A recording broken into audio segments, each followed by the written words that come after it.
So here we have multiplying special cases. We don't need to know how to do this. These are just rules that we can follow to save us some time so that we don't have to double distribute every time these cases come along. So this first one is a binomial squared. So remember, when something is squared, such as 3 squared, that means that we're multiplying the base 3 times itself 2 times.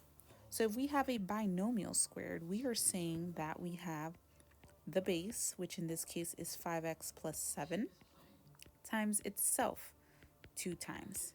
So we could go ahead and double distribute using any method we did previously, or we can recognize that this is a binomial squared and it's a special case, so it's always going to be following this pattern, where the first term, which in this case is 5x, is squared.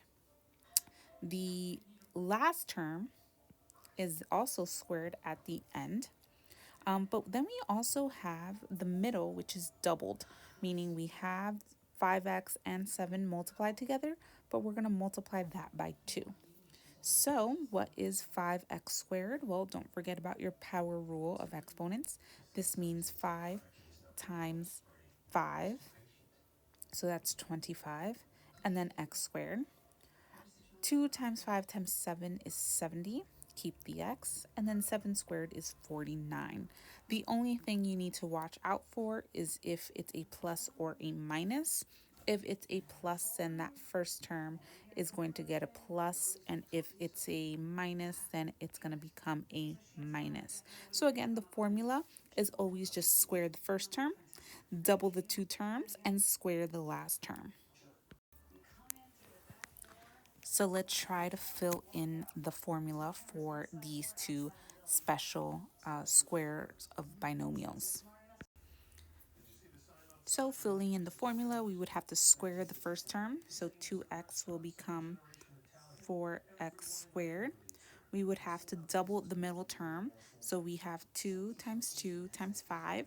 So that's 20x.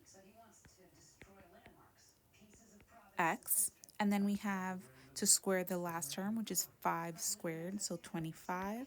So this was a positive 25, and this was a positive 20. Again, you could just go ahead and double distribute and avoid this special case, but it goes a lot faster if you know which case is happening. For our second one, I'm going to go ahead and just do it because I've memorized the formula. So square the first term, so 3 times 3 is 9. X squared. We're going to double the middle term, so 2 times 3 is 6, and 6 times 4 is negative 24x. And then we're going to square the last term, so 4 times 4 is positive 16. There is another special case, which is known as the product of a sum or difference, which basically just means we are multiplying the same like numbers and variables, but the only thing that changes is one of the binomials is adding and the other binomial is subtracting.